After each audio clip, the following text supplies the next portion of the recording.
कहते हैं पेड़ अगर बूढ़ा भी हो जाए लेकिन आंगन पे अपने लगे रहने देना चाहिए।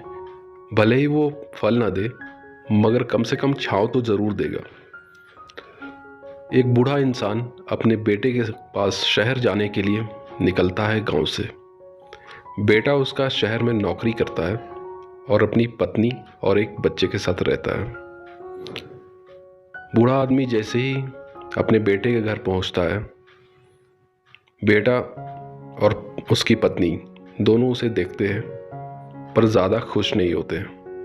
ये बात का एहसास उस बूढ़े इंसान को हो गया था, लेकिन एक ही बेटा था, वो रहने को मजबूर था। वो अंदर गया, बातचीत हुई और रात को खाने का वक्त हुआ। खाने के वक्त सब एक साथ डाइनिंग टेबल पर बैठे और बैठकर खाना खाने लगे।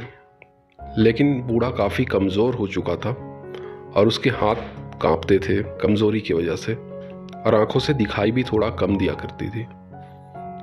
इसी वजह से जब वो चम्मच से कुछ खाया करता था तो हाथ कांपते थे और कुछ ना कुछ दाने टेबल पर गिर जाया करते थे।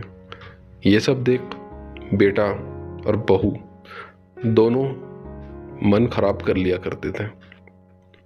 कई दिनों तक ऐसा ही चला।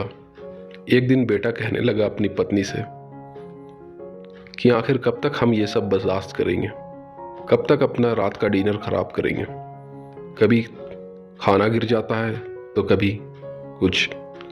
इतने में पत्नी भी हाँ में हाँ मिलाते हुए कहने लगी, और कब तक भला बर्दाश्त करेंगे कि कभी बर्तन टूट जाए, कभी कुछ टूट जाए।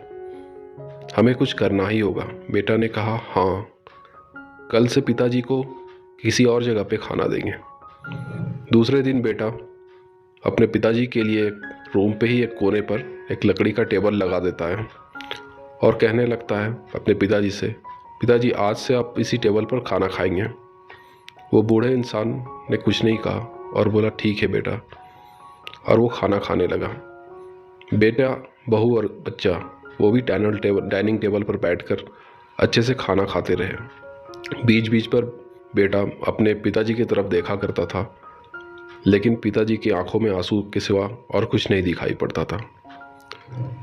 एक दिन छोटा बच्चा ज़मीन पर बैठकर खेल रहा था और कुछ बना रहा था। तभी उसके पिताजी आए और पूछे, बेटा क्या कर रहे हो?